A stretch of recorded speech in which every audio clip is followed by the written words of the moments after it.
Ça fait 1 an et demi que je me suis lancée en freelance, que j'ai créé Blomea Studio. Pendant ces 1 an et demi, j'ai énormément travaillé. Évidemment, je regrette pas du tout. C'était une période qui était nécessaire parce qu'il fallait poser les fondations de mon studio. Mais il y a une question qui m'a jamais vraiment quittée. Est-ce que travailler moins mais mieux, c'est une utopie ou est-ce que c'est réellement possible? Je crois que cette question, elle est très liée au monde dans lequel on vit aujourd'hui. Un monde où tout va vite, où on cherche à être toujours plus productif, plus efficace, à remplir nos journées, souvent jusqu'à l'épuisement. Je trouve que ça nous a complètement déconnectés de nos besoins, de nos envies. En tout cas, moi, je l'ai ressenti que parfois, je perdais cette connexion à ce qui est juste en moi, ce qui respecte mes besoins. Déjà, faut-il encore savoir quels sont nos besoins. C'est un travail d'ailleurs que j'ai pu faire cette dernière année, mais c'est pas forcément hyper évident. En tout cas, en me lançant en freelance, j'ai encore plus ressenti ça. Dans mon quotidien, je pouvais travailler jusqu'à 9 heures par jour, parfois en forçant devant l'ordinateur, même quand j'étais bloquée. J'avais beaucoup de mal à lâcher et je me demandais souvent si 4 heures de travail vraiment efficace, ça vaudrait pas mieux que 9 heures à forcer, en sachant que dans ces 9 heures, en tout cas pour ma part, il y avait en réalité beaucoup de procrastination camouflée, de procrastination active.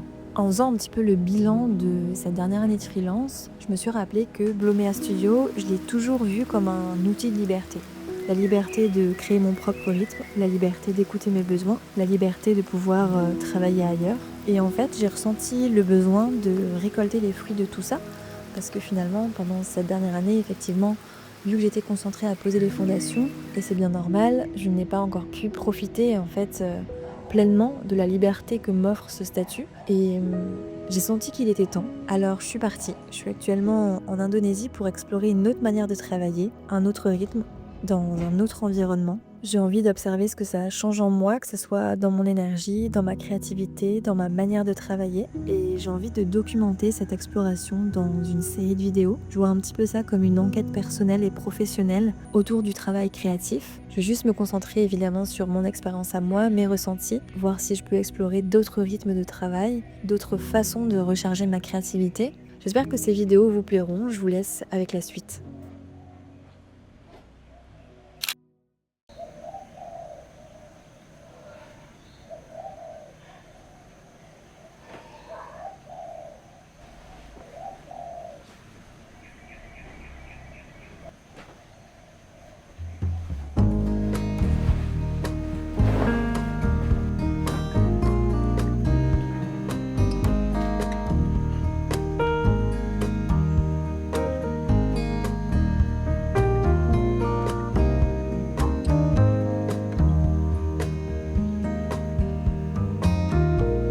I never thought that I would be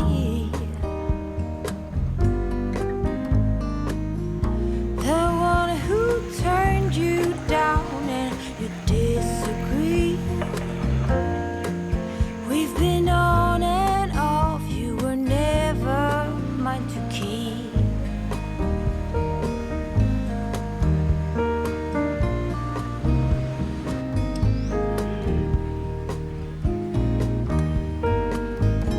So many times that I have cried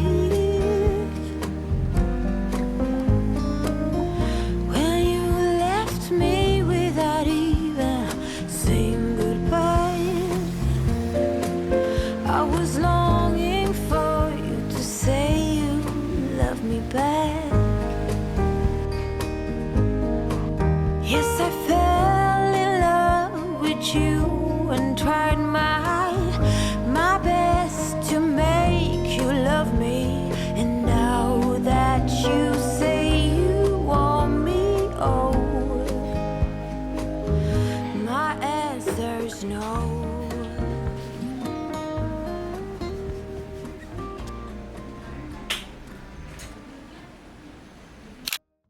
Je suis trop contente de vous retrouver dans une nouvelle vidéo, dans ce décor absolument magnifique. Je suis arrivée en Indonésie, à Bali, il y a quelques jours. On est lundi 2 février, il est 9 heures du matin. Je me suis réveillée à 7 heures. J'essaye de prendre un petit peu mes marques pour installer une routine matinale et idéalement, j'aimerais pouvoir commencer à travailler à 8 heures.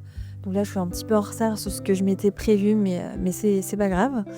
Je crois que je suis trop au soleil en fait. Attendez, je pense que je vais me bouger un petit peu. Je disais, j'aimerais beaucoup pouvoir me fixer de travailler le matin.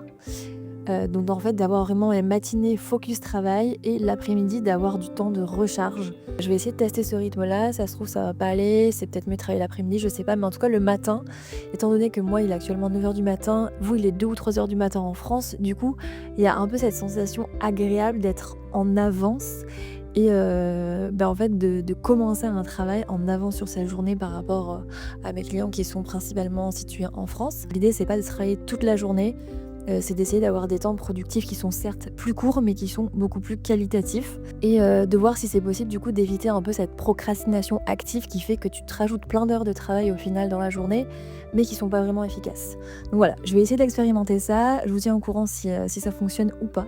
Je vous retrouve dans la suite de la vidéo.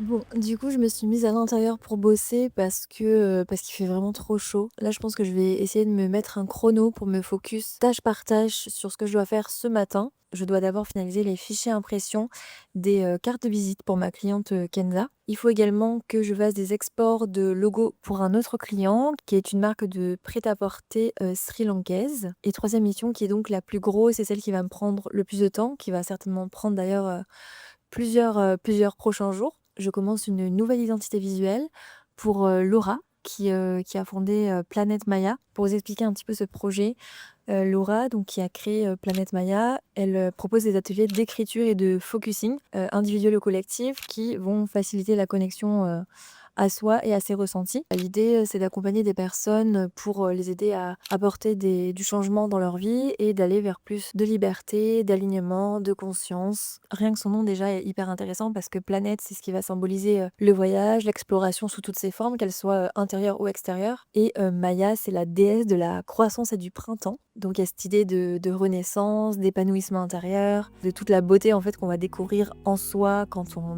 travaille sur soi. J'ai déjà envoyé un premier document à ma cliente Laura pour lui présenter les moodboards créatifs. On a validé le premier moodboard qui est très très beau et qui annonce vraiment de belles recherches graphiques. Donc voilà, évidemment, je vais certainement vous montrer le processus créatif de ce projet, voire peut-être faire une vidéo dédiée. Je sais pas encore comment je m'organise pour ça. Et je trouve que ça fait hyper sens que je sois en fait dans le processus créatif de ce projet, dans cet environnement. En tout cas, moi ça m'inspire beaucoup. Voilà, je vais essayer de me focus, de mettre des chronos par tâche, comme ça on s'éparpille pas. Et l'idée, c'est d'être efficace sur 3-4 heures, de prendre des temps de pause, donc de pas en fait refaire les mêmes erreurs que dans mon quotidien habituel, c'est-à-dire forcer sur l'ordi toute la journée, ne pas prendre de pause, faire une pause lunch qui dure 15 minutes et me rendre compte à la fin de la journée que je suis épuisée.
On se retrouve le lendemain, j'ai un petit peu arrêté de filmer hier. J'ai avancé sur toutes les micro-tâches qui sont en soi des petites tâches mais qui prennent quand même beaucoup de temps. Et j'ai continué à bosser pour l'envoi d'un document de présentation, donc la présentation de l'identité visuelle complète. D'ailleurs c'est ce que j'ai terminé juste ici. Donc là je m'apprête à envoyer au client le document. Je vais faire une dernière relecture mais concrètement je présente les logos, je présente la palette colorée, je présente les sets de typographie, tout est détaillé, expliqué, etc. L'idée c'est d'envoyer tout ça rapidement. J'ai voulu terminer toutes ces tâches-là en premier pour ensuite pouvoir me focaliser vraiment de manière full-time sur le prochain projet qui est Planète Maya. Là je vais entrer dans la grosse phase de recherche créative, donc dans ces cas-là, moi ce que j'aime bien c'est pouvoir me dégager un gros créneau sur ça et rien que sur ça, mais pour l'instant je me sens trop bien, je me sens super reconnaissante de pouvoir me permettre de faire bouger et voyager le bureau Blomea Studio. J'ai déjà commencé le montage de cette première vidéo, j'ai qu'une envie là, c'est de continuer le montage. J'adore trop faire du montage vidéo, c'est trop agréable parce que ici à Bali c'est la saison des pluies et en fait il n'y a pas grand monde. Là par exemple on est tout le temps tout seul dans les warung. Les warung c'est les petits restaurants locaux. On est tout le temps tout seul, il y a vraiment pas foule. Et c'est tellement agréable parce qu'au final, il pleut pas la journée, il fait très beau et le soir, en fait, toute la nuit, il pleut. Et du coup, tu dors toute la nuit avec le son de la pluie et ça, j'adore. Bon allez, j'envoie ce document, je pense qu'après je fais une pause et puis voilà, on reprendra demain ensuite le travail parce qu'il est déjà 17h. J'aimerais bien pouvoir aller me balader un petit peu. Je vous laisse ici du coup.